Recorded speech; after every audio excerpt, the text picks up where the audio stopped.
Que dire aujourd'hui sur cette page d'évangile? Une page d'évangile que vous comme moi, nous connaissons, où on attaque Jésus sur la question du jeûne, que ses disciples mangent, boivent et ne jeûnent pas. Et Jésus dit, tant que l'époux est avec eux, il n'y a pas de raison de jeûner.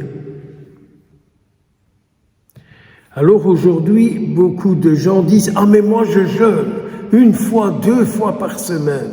Très bien, bravo. Mais continuez de grâce, bravo, moi je ne sais pas le faire.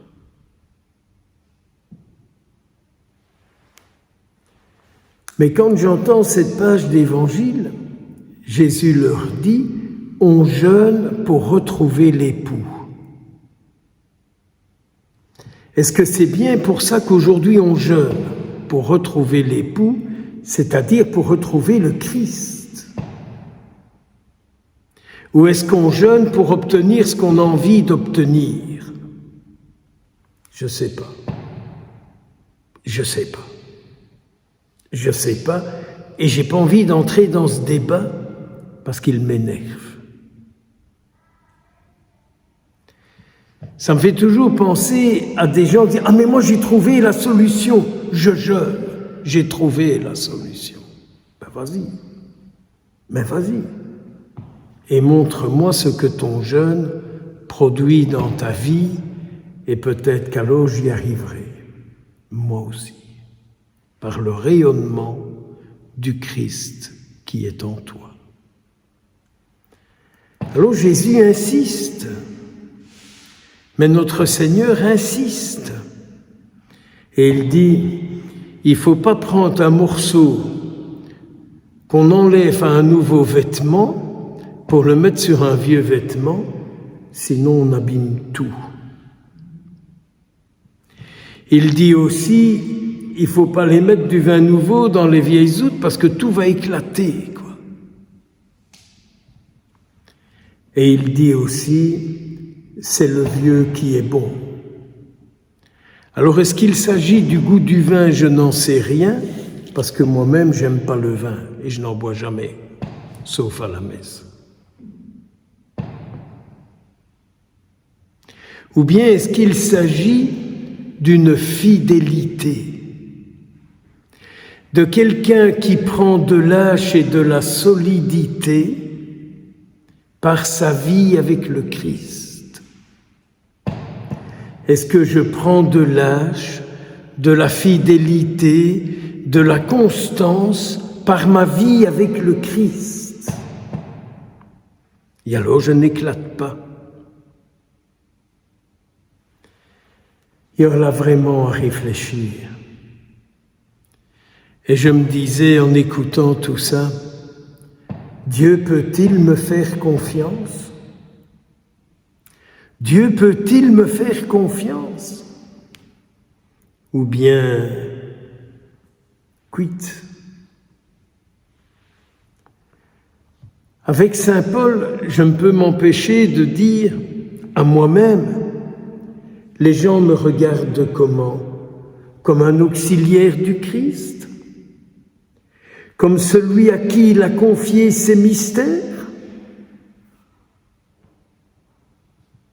Ou bien on dit simplement, ça me convient pas, ça me rejoint, ça ne me rejoint pas, ça me plaît, ça ne me plaît pas.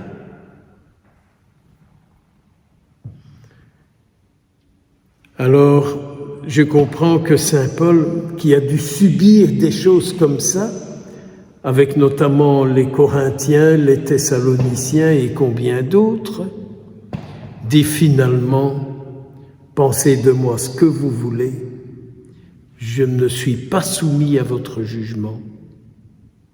Ce qui compte pour moi, c'est le jugement que le Seigneur porte sur moi. Je suis jaloux de la force de saint Paul, qui ose dire « je me tape de ce que vous pensez de moi, Ce qui compte, c'est ce que le Seigneur pense de moi.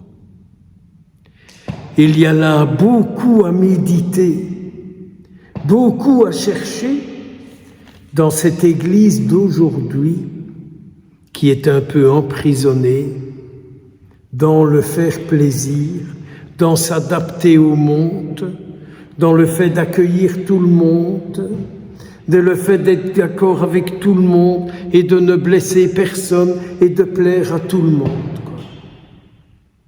Il faut accepter, quand on s'est engagé dans la Secula Christi, il faut accepter de ne pas plaire à tout le monde. Mais il faut toujours avoir le souci de mener une vie qui plaît à Jésus. Parce que Jésus est mon passé, il est mon aujourd'hui, et j'espère qu'il sera encore mon demain et mon éternité. Voilà ce que j'espère pour moi et pour tous ceux, toutes celles qui se mettent à la suite du Christ. Oui, jeûner pour le retrouver, pour ne pas le perdre, si c'est possible. Mais y a-t-il que le jeûne de la nourriture? Y a-t-il pas un jeûne dans la patience? Y a-t-il pas un jeûne pour accepter les difficultés? Y a-t-il pas une manière de vivre pour supporter les rejets? Le non-accueil? La légèreté dans les fidélités?